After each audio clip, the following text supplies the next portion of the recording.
Thank you, Harry Droz, and welcome everyone back to Arts Respond. We've taken a couple weeks to sort of regroup, but I'm really excited to be back today on WNHH Community Radio with Mike Morand, who is the president of the New Haven Free Public Library Foundation Board of Directors, Elsie Chapman, who is a member, and New Haven Free Public Library Deputy Director Luis Chavez Brumel. Did I get all of those titles right?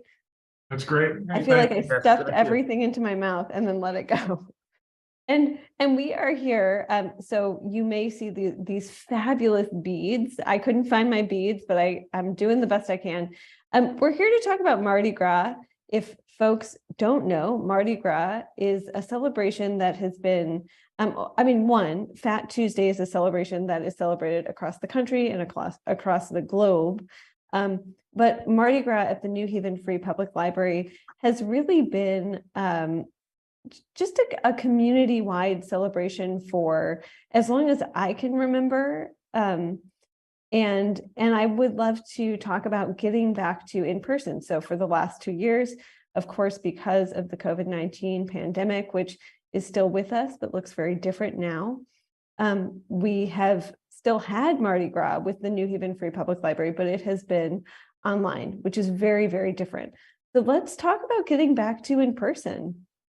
Mike, I'll toss it to you. Yeah, I mean, it's really exciting. And Lucy, thanks so much. And it's so great to be here with Elsie and Luis and with Harry behind the scenes doing his great stuff as always.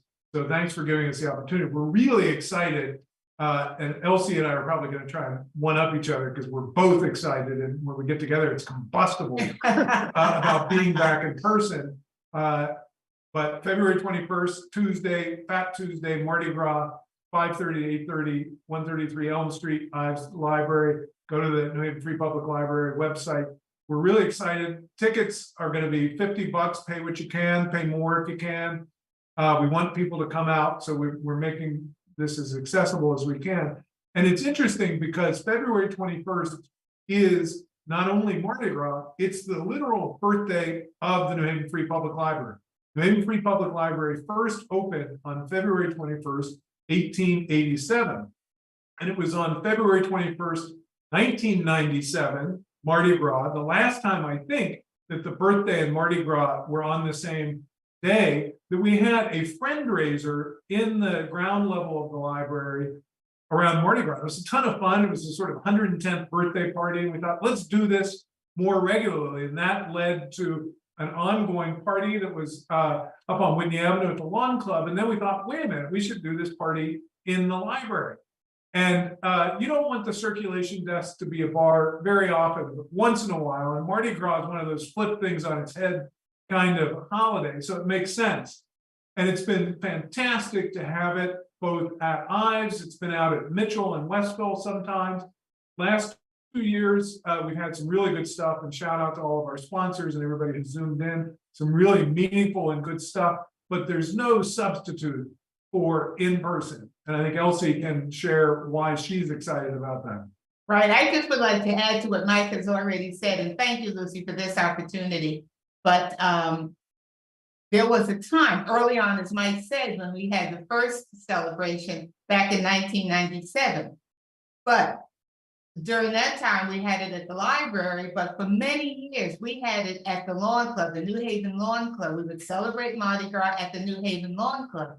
And at one time, when I was president of the board of the New Haven Free Public Library, I used to wonder, why are we having it at the Lawn Club?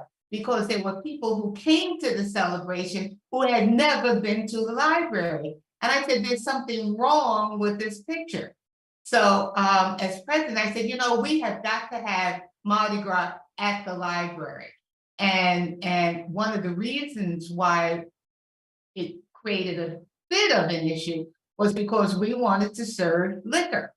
And of course, having liquor in the library was not at that time considered something you wanted to, that was possible.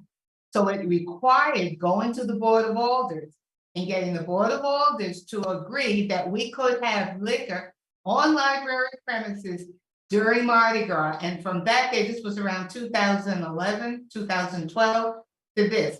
We have been able to celebrate Mardi Gras at the library, which is where it should be, and we've been able to have wine and liquor. So that's a little bit of additional history. But it is wonderful being able to come back in person to see, to touch, to feel, to see the library decorated in all of its Mardi Gras glory. I do want to go back. You just blew my mind with something you said, which is not just that I enjoy seeing the circulation desk as a bar. Shout out to Tim Cabral, who I think with Ordinary has been serving up some fantastic concoctions. But Elsie, you said that there were people coming to the Lawn Club who had never been into the library. Yes. So Yes, my brain just exploded. I'm familiar with the Lawn Club, and they like the library, but they hadn't been to the library. I was just very, very surprised to hear that. And I will say it totally transforms the feeling of the public library to go in. So I'm someone who I spend a lot of time in the New Haven Free Public Library. I've seen it change, and I should say there are 5 wonderful branches. So yes, buy your ticket and come to Ives on Tuesday, February 21st, but also come to all 5 branches of the New Haven Free Public Library because they're amazing. But I will say it totally transforms, and that's part of the magic of this evening. So I'm wondering if either both of you or Luis, feel free to hop in, can talk a little bit about the entertainment in the past 2 years for folks who have kept coming online. There have been some really wonderful and extremely rich discussions. So I think, if I'm not mistaken, for the past 2 years, Dwayne Betts has really geeked out about his love for libraries, which is something that just makes me so incredibly happy. And last year, there was a really rich discussion with Believe, the author of the love songs of W.B. Du Bois. But tell us a little bit about what folks can expect to see as they're stepping into the library, because I think for some people who live in New Haven, who spend time in the library, they think, okay, but like, I know the stacks, I know I've squared, what's going to be different? Well, shout out to Dwayne, who was an extraordinary conversant and host. And 2 years ago, we had the great founders of Cave Canem, America's Home for Black Poetry, Cornelius Eady and Toy Darracott, in conversation with Dwayne. And last year, as you mentioned, the great author of love songs. And when we did that, we thought we're not going to have in 2 dimensions on Zoom a replica of the on-site. So we didn't try and do that. So we thought we'll go in a different direction and have this great content, which is still available online. And among other things, we awarded people, including Elsie Chapman, for her signal service, and also shouted out library staff. Back to in person, we're going to have Timmy Maya Band playing, and the decorations will be done. Great New Haven area, known to many, and those who don't know him and his ensemble can find links on the website to that. And decorations are done by Andy Rubinoff, and it really does transform the place, as Elsie no doubt can chime in and share. No more to be said. You need to come to see it. That's right. You'll see the colors. There's no way to describe it. It's an experience you're going to have to come to behold. It is truly transformational. It's the library as you see it only once a year, but it's worth the trip, and it's worth the more than the $50 admission price, more than the $50 admission price. Plus, we're going to have food, we're going to have music. You don't have to pay extra for the food. You don't have to pay extra for the liquor. Come, imbibe, enjoy. Enjoy it. I would just add really quickly. So thank you, Lucy and Harry, for this opportunity. And of course, Mike and Elsie for all the inspiration and this dedication to the public library system here in New Haven. And I think the most exciting thing about coming in person is that we're building community, right? What Mike and Elsie were saying, that Zoom is not the same. So when you're again, you're sharing space, and what's exciting that yes, Ives Main Library have a wonderful system, and across the city, shameless plug, visit all of our wonderful locations at Fairhaven, Westville at Mitchell, and Stetson, of course. But you're bringing people together who may not necessarily interact. Folks from other parts of town, they may go to only their neighborhood library, say Wilson and the Hill or other places. coming to Ives, you're getting to interact with all aspects of life. And that's definitely something as a public library, that's a unique contribution that we have where everyone gets to come and participate and celebrate because it's open for all. And to have our new price point just to make it just accessible to celebrate the 136th birthday. And so I think that's just a unique experience you can't miss. And I think to just add to what Luis was saying, it's important to remember the public library is our common ground, 365 days a year. Well, it's not open on holidays and so on, but it is the place that belongs to and is used by everybody, by the overworked and the unemployed, by people of all stations and locations and all kinds of facets, people who've been in town for a week, people who've lived here their whole lives. And it actually has the door count that's the highest of any cultural institution in town, greater than the Schubert or the museums or other great places, but more people come through the doors of the public library, not to mention all the people who access online. So it really is the chief public good. And in a time when we're torn apart in so many ways and distracted in so many ways, this is the place that provides opportunity to be together on common ground. I was at recent events, Nikki Dawidoff's book talk actually, with Dwayne Betts, the first that, and again, it was this great cosmopolitan canopy. The New Haven Preservation Trust had a talk about its great builder book, and there was all kinds of people there, and people met each other for the first time. So it really does show the promise. Between Christmas and New Year's, I went to each of the neighborhood branches and was sort of, used the downtime from my own professional work. And I gotta say, I know and love libraries. And I wouldn't be where I am but for public libraries. They really are the gateway for me. But I was so moved by what I saw and how, when I went, for example, to the Wilson branch at the end of December, and there were people lined up waiting. And there were people who have some very challenging circumstances in their lives who count on that library. When the door opened, the staff, who were eager and enthusiastic, greeted everyone by name and with dignity and respect. And it was so fantastic to see. I know this, but to actually see it and be with it.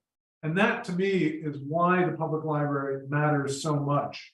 It is the chief public good that we share in common, which is why it's important to know it, to support it, to support Luis and all of his colleagues. And Mardi Gras is a fun way to be able to do that. And just again, just to add to that, Mike calls it the chief public good, and Lucy, I call it the community equalizer. Because no matter who you are or where you are, you could be coming to the library as a person who is experiencing homelessness and sit next to the CEO of a major corporation. And in that library, you're the same. You're both welcome. So And I would also bring into the conversation, this year will have Mardi Gras without the physical presence of John Jessen, who was a leader in Mardi Gras online and on site, and who died much too young last year.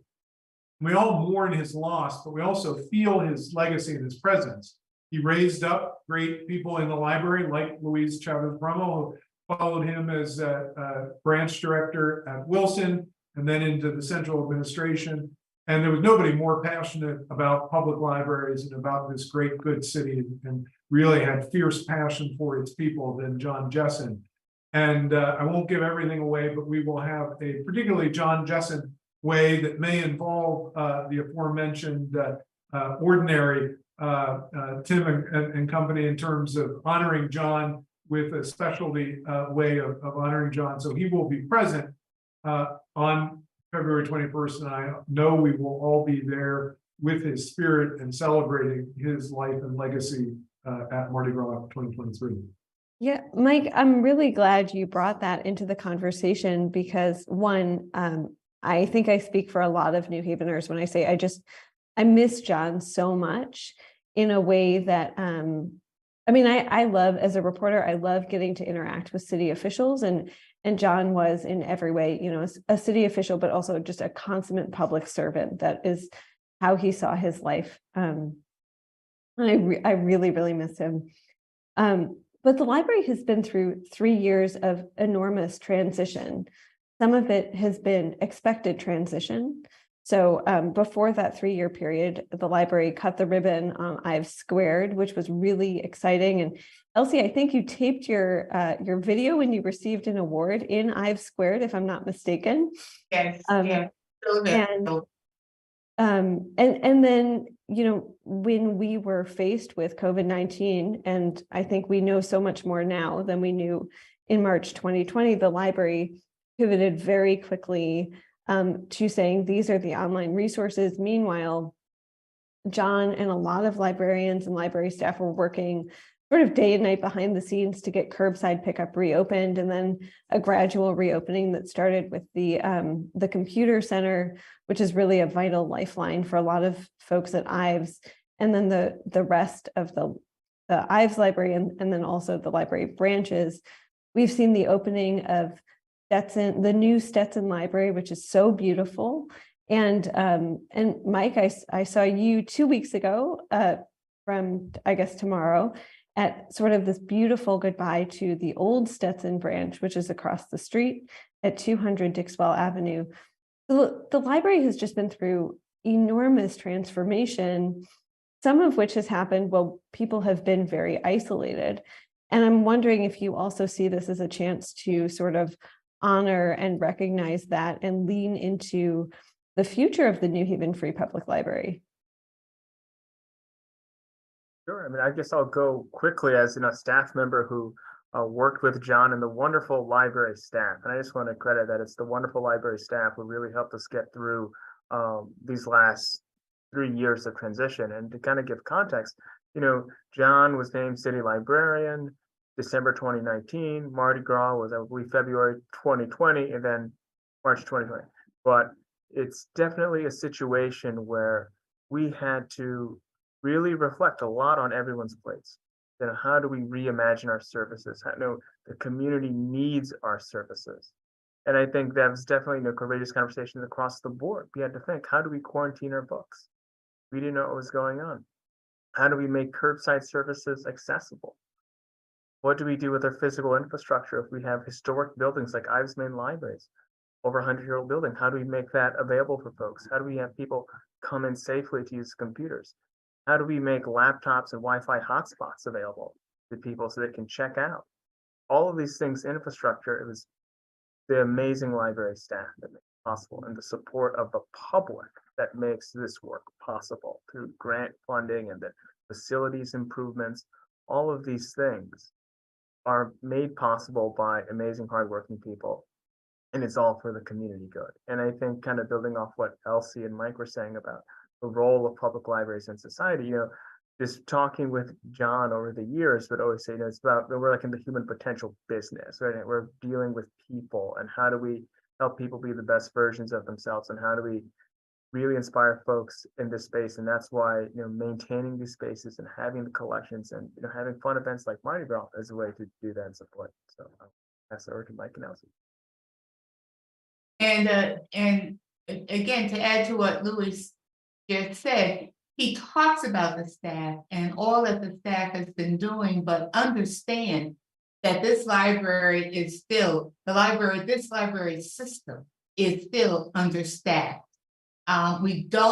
It's amazing to Mike, to the board of directors, to the foundation, that so much gets done in this library system with a staff that is not where it should be, not where it needs to be.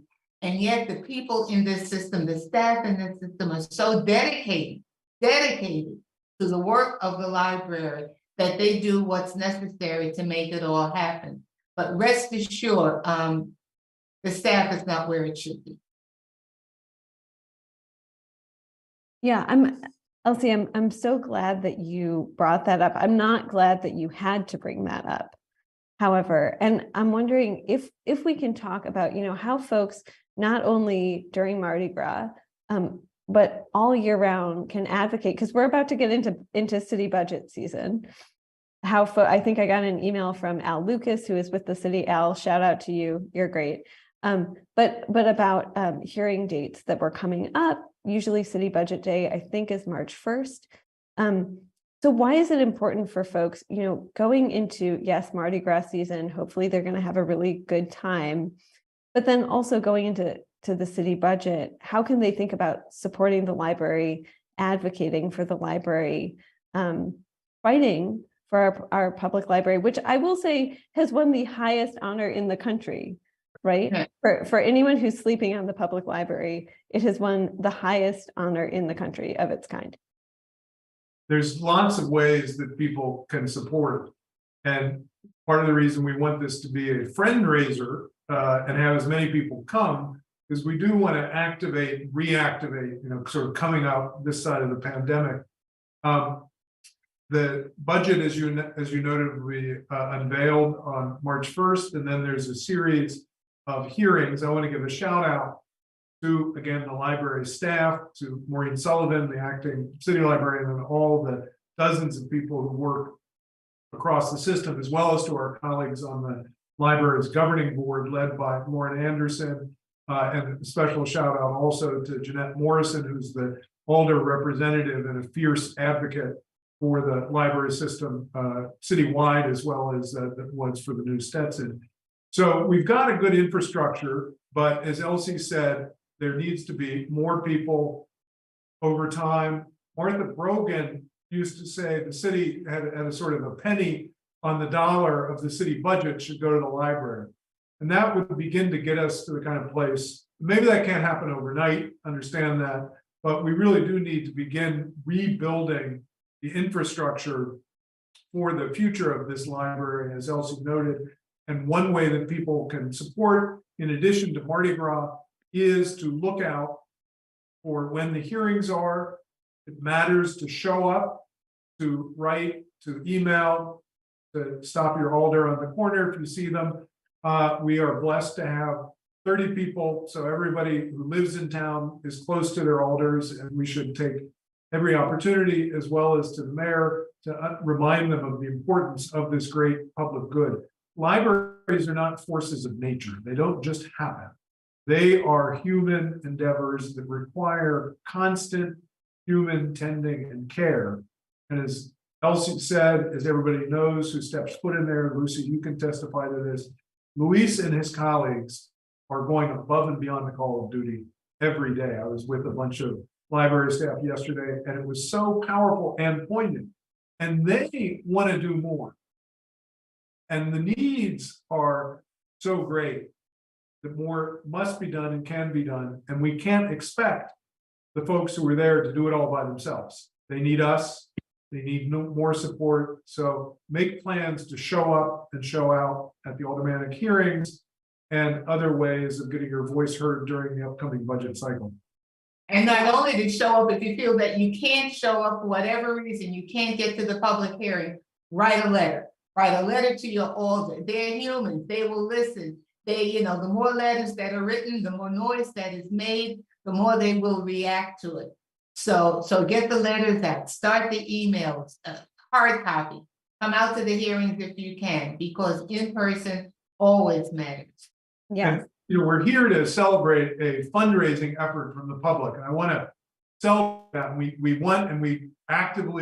raised nearly $2 million from individuals, foundations, families, religious organizations, institutions for Stetson, which is great. But that was on top of a key public investment from the city and from the state in the case.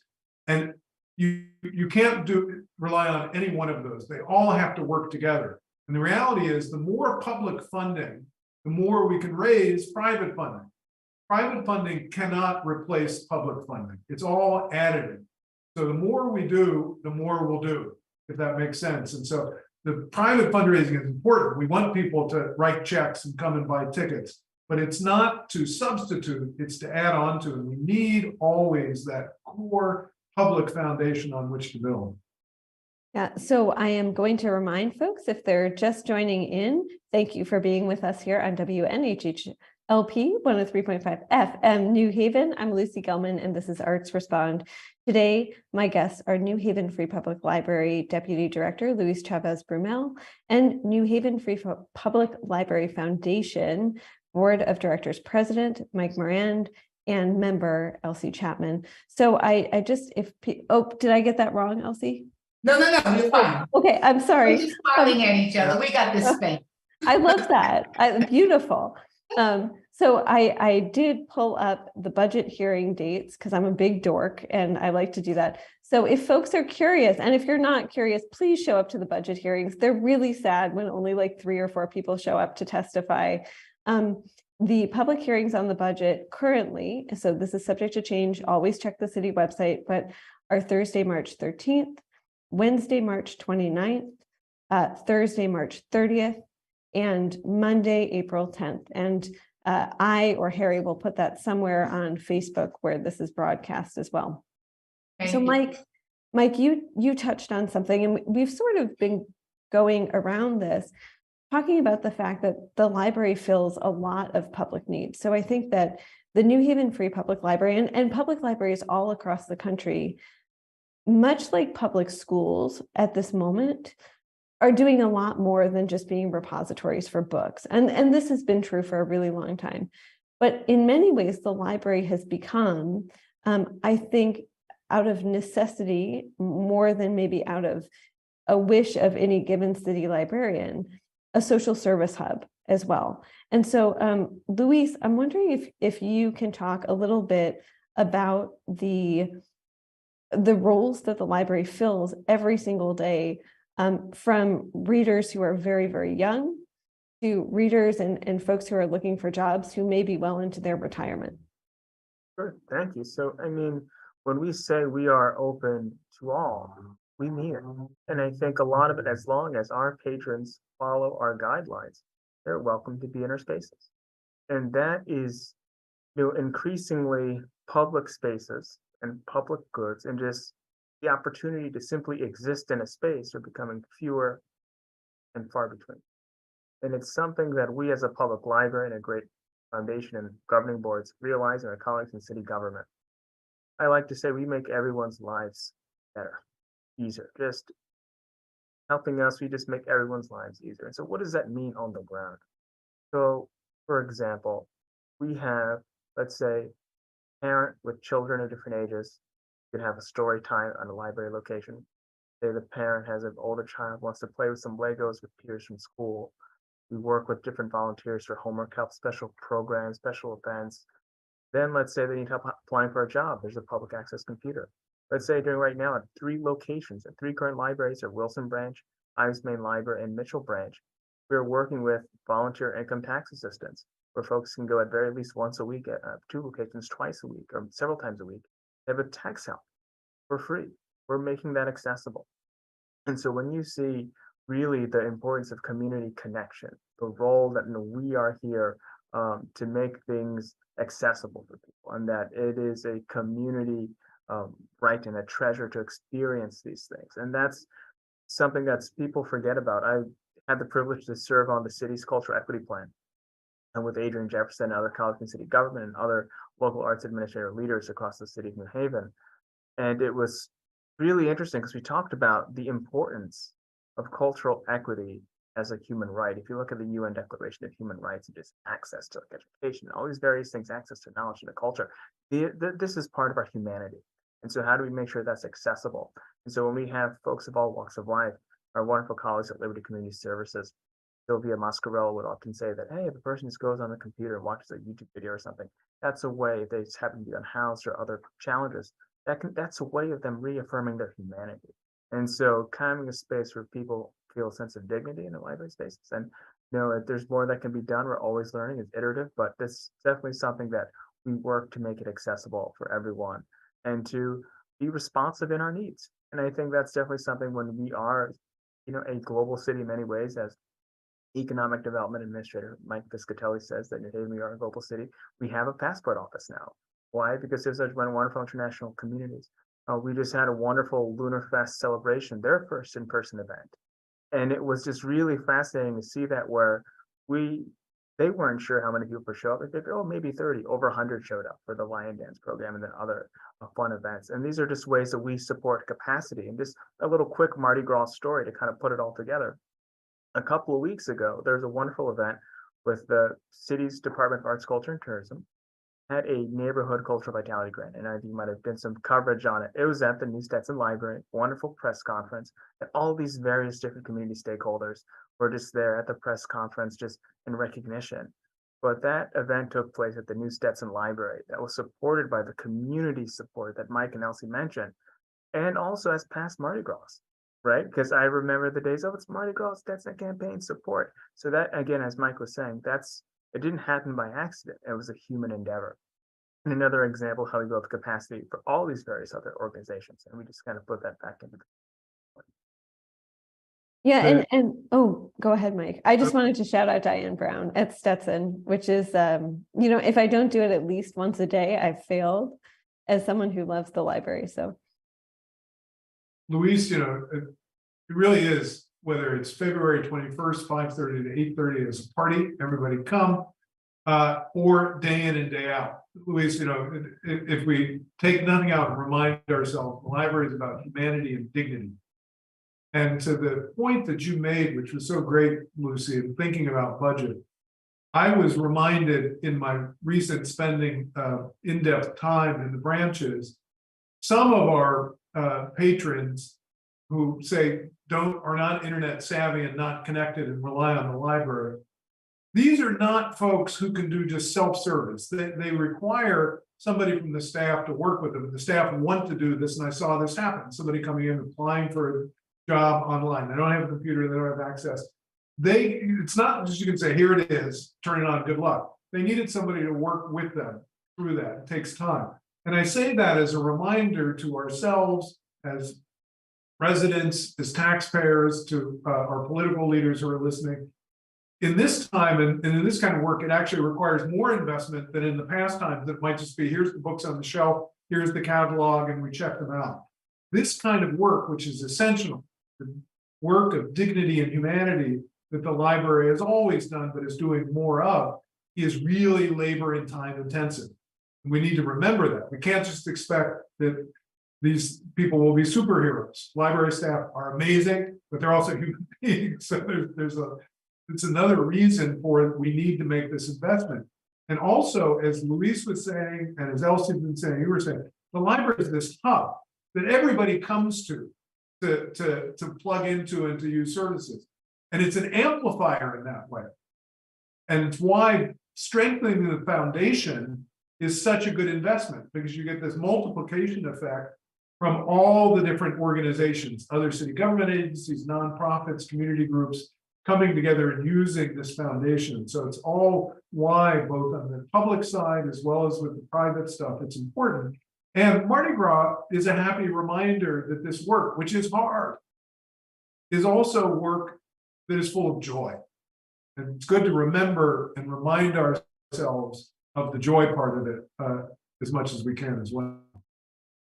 I think that is very true. I also just wanted to double check it, but I did. I wanted to say, within talking about supporting the library, not just on Tuesday, January 21st from 5:30 to 8:30 p.m. For a sliding scale ticket, in January 2020, so 2 months before COVID hit the city, it was a suggestion listed in Mayor Justin Alliker's transition report. So from his this mayoral transition committee, to allocate 1% of the city's general fund toward the public library, which is something that Martha Brogan was extremely passionate about during her tenure as city librarian. So just to lift Martha up, and that folks have continued to talk about since. So just to point that out, should you be preparing your budget testimony and want some data to go off of? And we ask that they be true to what they said on paper.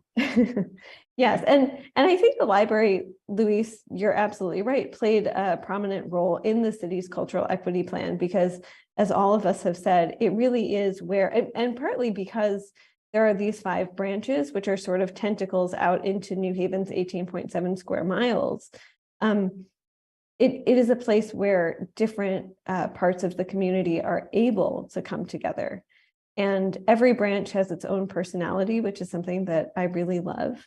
But the Ives main branch really does feel, I think, because it's right next to the New Haven Green, like the heart of it. It is in the heart of New Haven, or as we understand New Haven, those original 9 squares. It's right there.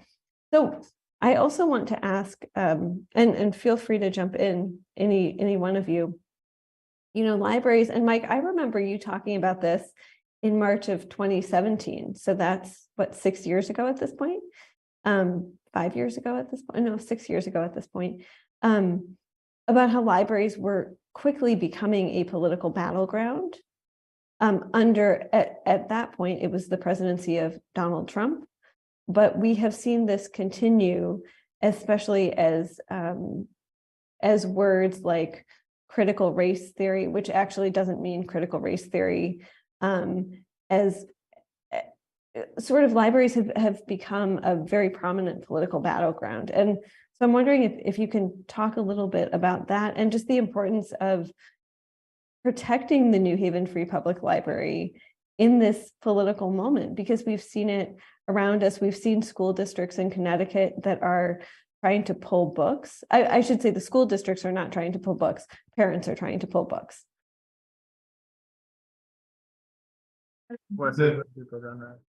I mean, Luis, I think can underscore the fundamental commitment of the public library to freedom and access. And it is the bedrock of democracy and the ability for people to think for themselves. And so I think you can have a fundamental commitment from the staff of this library, from the governing board, and I know all of us who care about the place, that you will not see censorship and that we will stand firm. And I think this is true of New Haven as a community, and that we are a welcoming community of many viewpoints and backgrounds and multiplicity, and that's the bedrock, again, of our democracy. This was tested several years ago when there was an effort to have a book pulled from the library, to the point where there was a picket to have a book pulled from the library. And the staff took a position, but then it came to the library board, and the board took the same position. No way. Well, and this was during Jim Wellborn's tenure, the late Jim Wellborn's tenure. No way will a book be pulled from this library for those reasons, because once you start doing that, you very quickly get on a slippery slope, and you don't draw the line. So this library has just been firm in what it will support as a democratic, maybe one of the last truly democratic institutions. And a shout out to our colleagues, some of which are much larger systems. I know New York Public Library and others have made electronic copies available of books that are being banned in some other states. So shout out to folks in the extended professional library community who are making sure that access, we'll do everything we can here. And I know Luis and Maureen and the governing board are committed to that as well. Yes, I saw that. I think the Brooklyn Public Library is now offering a library card to anyone in the country, which is, you know, if you are a child or a reader of any age, and you are having trouble accessing books that speak to your lived experience, it can be devastating. And so I just knowing that, and knowing that it's a resource, like, helps me sleep a little bit better at night.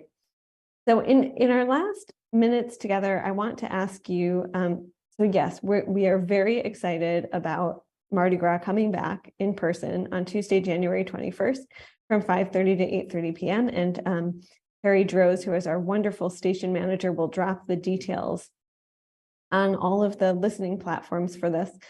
But I often go back to something I heard, I think it was 2 years ago, when Dwayne Betts was in conversation with Cornelius Eady and Toy Derricott of Cave Canem. And Toy talked about the significance of the Detroit Public Library on her as a child. And it stood out to me, I think, partly because that's a library that I spent a lot of time in as a kid. My Aunt Eileen was a librarian at the Detroit Public Library, and it's this beautiful old building. And I'm wondering if all of you could share just a couple memories of libraries that have been significant to you. It can be the New Haven Free Public Library, which is another wonderful building, thinking of Ives, but also a constellation of buildings. It can also be a different library. I love people's library stories. I'll go. I was raised in Queens, New York. So I am a product of the Queens Public Library system. And I went there as a kid. I could walk to the branch library in Queens. And I can remember being so caught up. One afternoon, I got so caught up in a book. I literally sat on the library floor in this little stack area and sat there with this book in my hand, just reading it. And for some reason, that memory always comes back. I had such joy, so happy, just sitting there reading that book in that library that afternoon. But that's always been a special library. Wow. Do you remember what book it was? I don't remember. I remember it was a Christmas story, but I don't remember the title of the book. But I remember the experience and how I felt. I thought about growing up in the public library of Cincinnati and Hamilton County. And I always like to say I may have 2 degrees from a pretty cool university here in New Haven, but I am first and foremost a graduate of the public library. And the neighborhood branch in the first years of life was it was a car ride away, not too far, but we went there a lot. But then a branch opened within walking distance. And I basically lived there after school and on weekends. And the world that I lived in was, fairly small and conservative in some ways. The area was once said of Mark Twain said that when the world ended, he wanted to be around Cincinnati because everything happened 20 years later. And what was great is you go to the library and it's like, there's the world. And again, I got my passport renewed through the New Haven Free Public Library. And that metaphorically was so great because the library is the passport to the world and was for me as a kid. It's just a quick library story was that, for me, I'm actually a New Haven native. And so I just remember it's been a very surreal experience to come back and work in the public library system. So I remember just being in high school, just being able to go and just go to the Ives main library. And then after high school, I'm just I need my summer reading book. I need my book report for the fall. Let me go and find a book. Here's my book list, look in the catalog. And I would take my public transportation, to get home. And so I would go and just walk by. At the time I lived in West Hills, and walk by the Mitchell Branch Library, walk past Beecher Park, just seeing the building and seeing that experience. And so it's been a real treat to come back. But just the love of the library seems like the space, right? Just even if just being around that kind of area of refuge where you can just be the best version of yourself. So that's been some of my best library memories. I love that. Just another quick library story. It's not about me personally, but I came to New Haven in 2003. So the Wilson Library was the one that was being talked about. And I can remember I got on the board maybe a year or 2 after that. Wilson Library opened in 2006. But when we were going around raising money for the Wilson Library, and I would say, well, Wilson Library is going to be on Daggett Street. And people, what the hell? Where's this library going to be? And then I was, what I learned was that the new Wilson Library was going to be on the same site where Leon's used to be. So then when I went around and started telling people, well, the Wilson Library is going to be on the same site as the old Leon's restaurant. Oh, I know exactly where it's going to be. I know where the Wilson Library is going to be. I love that location. That was and even better, if I may, Portland Seymour Wilson and Ruth Wilson, dear mentors and friends of mine, knew that spot and loved that was the spot because they had been discriminated against and couldn't go into Leon. Oh my God. And talk about, now we've got Howley in place that is open to all in that site, and it was made right. And if I also may say, I've been dying to say this today, Lucy, so we're going to be on February 21st in a place where we can all joyfully say masks are encouraged. So Yes. including if you want to wear a nose mask and a face mask, great. But obviously wear your Mardi Gras mask if you wish. And this is an opportunity. I got some custom threads sewn in Ghana in Accra back in August. No doubt Elsie is going to show out vibrantly, and everybody's encouraged. Come as you are, but also if you feel moved, dress up as colorfully, and masks are encouraged. Yes, absolutely. Well, I want to thank all of you who have been here with me today. Harry Droz, who's our fantastic station manager, is going to post the info for Mardi Gras. But if you cannot wait for him to post the info and you want it right now, you can go to nhfpl.org/foundation/events and get yourself a ticket for Mardi Gras. It is from 5:30 to 8:30 p.m. on Tuesday, March 21st. That is a week from this Tuesday, this coming Tuesday, which is Valentine's Day. And I don't know, laissez les bon temps rouler, right? Right. Thank you again. Thank you. Thank you all so much. Have Thank you so a much. beautiful weekend and enjoy the sunshine.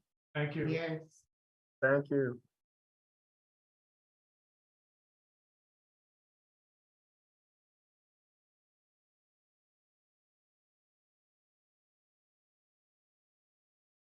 Thanks, Mike and Elsie. You guys. Our pleasure.